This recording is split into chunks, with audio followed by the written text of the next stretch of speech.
अस्सलाम वालेकुम friends and welcome to Asas TV. America की तरफ से यूक्रेन को 114 अरब डॉलर की सपोर्ट मिलने के बावजूद यूक्रेन के पास इमदाद खत्म हो चुकी है। इतना सारा पैसा ज़ाया करने के बाद भी यूक्रेन ये ख्वाब देख रहा है कि वो रशिया के साथ जंग जीत जाएगा और नेटो के अंदर शामिल हो जाएगा। तो शुरू करते हैं जी यूक्रेन के प्रेसिडेंट ज़ेलेंस्की से। और ये इंसान साल 2022 में हर जगह था, मैगजीन्स में, न्यूज़पेपर्स में, बुक्स में, न्यूज़ हेडलाइंस में, यहाँ तक कि 2022 का मोस्ट डिस्कस्ड पर्सन था ये। और रशिया और यूक्रेन की जंग के हवाले से यूक्रेन प्रेसिडेंट ज़ेलेंस्की को साल 2022 में सबसे ज़्यादा डिस्कस किया गया। और हालिया ही में यूक्रेन के पास रशिया के साथ जंग करने के लिए पैसा ख़त्म हो चुका है और हथियार भी ख़त्म हो चुके हैं। और यहाँ तक कि नेशनल बैंक ऑफ यूक्रेन ने यूक्रेन की गवर्नमेंट को खबरदार कर दिया है, खतरे की घंटी बजा दी है कि अब मज़ीद पैसा हमारे पास नहीं है जिनसे हम हथियार बनाएं या हथियार खरीदें रशिया के साथ जंग के लिए। और इस हवाले से यूक्रेन के प्रेसिडेंट ने हालिया ही में अमेरिका का दौरा किया है और उन्होंने अमेरिकी सदर जो बाइडेन के साथ साथ कांग्रेस ऑफिशियल्स, पार्लियामेंटेरियंस, रिपब्लिकन्स और मिलिट्री ऑफिशियल्स से मुलाकातें की हैं। इन सब चीज़ों का मकसद सिर्फ और सिर्फ एक है, वो ये कि हमारी इमदाद ख़त्म हो चुकी है।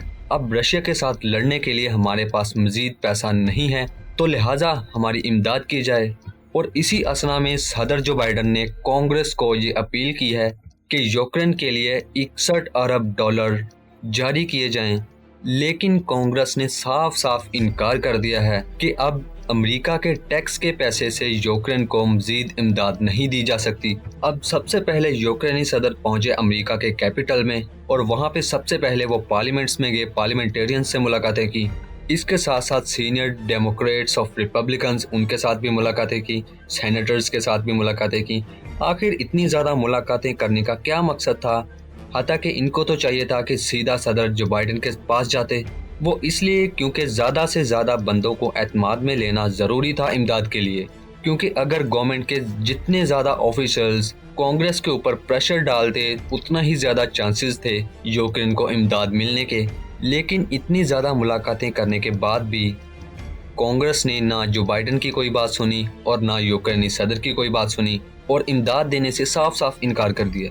यहाँ पे जब सेनेट के डेमोक्रेटिक रिपब्लिकन से जब मुलाकातें हुई तो सेनेट के चेयरमैन ने उसके बाद प्रेस कॉन्फ्रेंस की, जिसमें उन्होंने कहा कि ज़ेलेंस्की के साथ जो मीटिंग थी वो बहुत ही पावरफुल रही। यहाँ पे उन्होंने सबसे इंटरेस्टिंग बात जो की वो ये कि इस कदर पैसा ज़ाया करने के बाद भी यूक्रेन मज़ीद इमदाद तो मांग रहा है, लेकिन इस दफ़ा यूक्रेनी प्रेसिडेंट ज़ेलेंस्की ने ये बात साफ साफ क्लियर की कि अगर अमेरिका हमें 61 अरब डॉलर मज़ीद इमदाद दे देता है तो हम रशिया के साथ जंग जीत जाएंगे। दूसरी इंटरेस्टिंग बात सेनेट के चेयरमैन ने ये कही कि अगर अमेरिका यूक्रेन को इमदाद नहीं देता तो पुतिन तो ऑब्वियसली फिर जीत ही जाएगा। और यहाँ पे हारेगा कौन? यूक्रेन तो ऑब्वियसली हारेगा और यूक्रेन को सपोर्ट करने वाले तमाम ममालिक हारेंगे और उनमें सबसे टॉप पे है जी अमेरिका। और ये शिकस्त अमेरिका को भी कबूल करनी पड़ेगी। पिछली वीडियो में मैंने आपके साथ डिस्कस किया था कि आखिरकार रशिया को, पुतिन को नेटो के साथ क्यों खतरा है। अब यूक्रेन का तो एक ही मकसद है और वो ये कि नेटो के अंदर शामिल होना। नेटो के अंदर शामिल होने की ये जो कोशिश है, ये जो तगोदो है, ये 2008 में शुरू हुई थी जब जॉर्जिया और यूक्रेन ने एक साथ फैसला किया था कि वो नेटो के अंदर शामिल होंगे और अमेरिका ने उनको फुली सपोर्ट किया था, मुकम्मल तौर पर सपोर्ट किया था। और इसके बाद अप्रैल 2008 में जो हुआ वो सारी दुनिया ने देखा। हुआ ये कि रशिया ने जॉर्जिया और यूक्रेन के खिलाफ ऐलानी जंग कर दिया और वक्ती तौर पर यूक्रेन तो पीछे हट गया, लेकिन जॉर्जिया को इस जंग का सामना करना पड़ा, रशिया के साथ मुकाबला करना पड़ा। इसके बाद साल 2008 से लेकर 2021 तक यूक्रेन ने कोई कदम नहीं उठाया, लेकिन अचानक ही 2021 को यूक्रेन ने दोबारा ऐलान किया कि वो नेटो के अंदर शामिल होने जा रहे हैं। अब रशिया को तो ये मसला है कि अगर यूक्रेन नेटो के अंदर शामिल हो गया तो यूक्रेन तो हमारा हमसाया मुल्क है, वहाँ पे मिलिट्री अलायंस पैदा की जाएगी।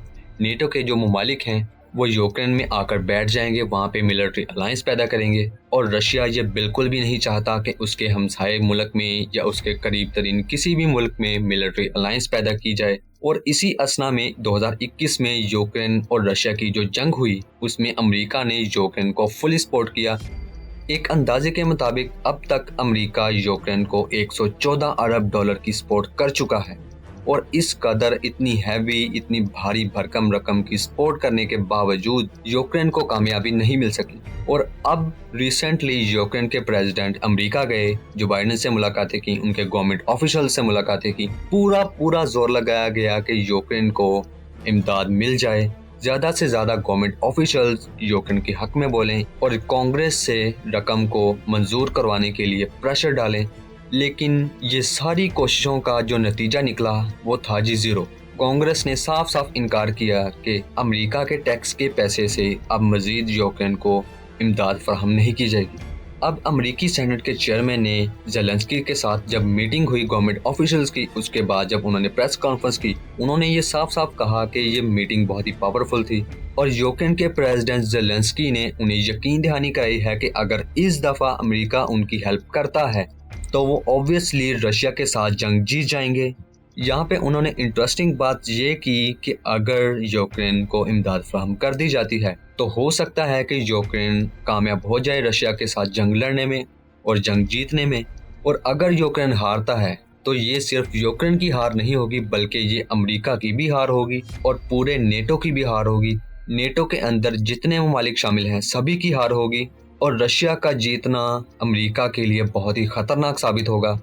اس میٹنگ کے بعد سب سے بڑا کوسچن یہ ہے کہ اگر کانگریس نے صدر جو بائیڈن کو امریکی گورنمنٹ کو رقم دینے سے انکار کر دیا ہے تو یہ میٹنگ پاورفل کیسے ہو سکتی ہے؟ اس کو تو ناکام میٹنگ کہا جانا چاہیے تھا، لیکن سینٹ کے چیئرمین نے یہ کہا کہ یہ پاورفل میٹنگ تھی۔ اب اس کا کیا مقصد ہے؟ انٹرسٹنگ بات یہ کہ جب کانگریس کے جوائنٹ سیشن کے ساتھ یوکرین کے پریزیڈنٹ زیلنسکی نے خطاب کیا تو کانگریس نے پوچھا کہ ہم آپ کو مزید پیسہ کیوں دیں؟ آپ کے پاس کون سی ایسی اسٹریٹجی ہے جس کے بعد آپ رشیا کے ساتھ جنگ جیت جائیں گے؟ اور یہاں پہ انہوں نے ایک حیران کن اسٹریٹجی شیئر کی کانگریس کے ساتھ، وہ یہ کہ اس بار اگر امریکہ ہمیں پیسہ دے دیتا ہے تو اس میں سے ہم 50% صرف اور صرف بارڈرز کے اوپر لگائیں گے، یعنی کہ یوکرین کے جو گرد و نواح میں بارڈرز ہیں وہاں پہ نئے سپاہی تعینات کریں گے، نیا اسلحہ فراہم کریں گے ان کو۔ حتیٰ کہ آپ کو یاد ہوگا کہ ریسنٹلی چند مہینے پہلے یوکرین کے تقریباً 12,000 فوجیوں نے رشیا کے سامنے سرنڈر کیا اور اس چیز نے یوکرین کی کمر توڑ دی۔ اب کوسچن یہاں پہ یہ ہے کہ یوکرین نیٹو میں جو دوسرے ممالک شامل ہیں ان کے پاس کیوں نہیں جاتا؟ یوکرین صرف اور صرف امریکہ کے پاس کیوں جاتا ہے؟ اس کی بڑی وجہ یہ ہے کہ رشیا نے صاف یہ اعلان کیا ہے کہ اگر نیٹو کا کوئی بھی ملک یوکرین کو سپورٹ کرنے میں شامل ہوا تو اس کے اوپر میں سیدھا 1 on 1 اٹیک کروں گا، ان کے ساتھ اعلان جنگ ہوگا۔ اب اکانومی لحاظ سے دیکھا جائے تو رشیا جو ہے وہ پورے یورپ کو گیس فراہم کرتا ہے، فوڈ آئٹمز سب سے زیادہ وہ یورپ کو فراہم کرتا ہے، اور اگر وہ اس طرح کی کوئی پابندی لگاتا ہے تو یہ اوبویسلی یورپ کے لیے خطرناک ثابت ہوگی۔ اور اگر نیٹو میں جو ممالک شامل ہیں ان میں سے کوئی بھی ملک یوکرین کو سپورٹ کرتا ہے تو اوبویسلی اس کو رشیا کا سامنا کرنا پڑے گا، پھر رشیا کے ساتھ جنگ کرنی پڑے گی، خواہ وہ کوئی بھی ملک ہو، چاہے وہ یورپ کا کوئی ملک ہو۔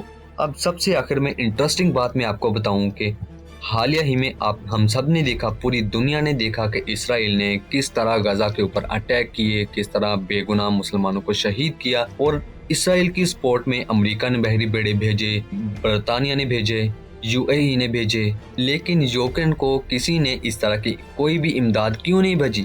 اگر کوئی بھی ملک اس طرح کی کوئی امداد بھیجتا تو اوبویسلی اس کو رشیا کا سامنا کرنا پڑتا۔ سو فی الحال جو بائیڈن کی طرف سے نہ ہو چکی ہے یوکرینی صدر زیلنسکی کو کہ اب مزید امداد فراہم کرنا ان کے بس میں نہیں ہے، سو لیٹس سی اگین بل پیش کیا جائے گا کانگریس کو کہ اگین ایک ریکویسٹ کی جائے گی کہ یوکرین کو امداد فراہم کی جائے، کیونکہ صدر جو بائیڈن نے صاف بل میں لکھ دیا تھا کہ $61 ارب یوکرین کو فراہم کرنا چاہتی ہے US government. So let's see کہ آئندہ آنے والے دنوں میں یا کچھ مہینوں میں کانگریس رشیا اور یوکرین کی جنگ کا کیا نتیجہ نکالتی ہے۔ So let's see what happen. Video اچھی لگی ہو تو لائک کریں، اساس ٹی وی کو سبسکرائب کریں۔ Thank you so much for watching.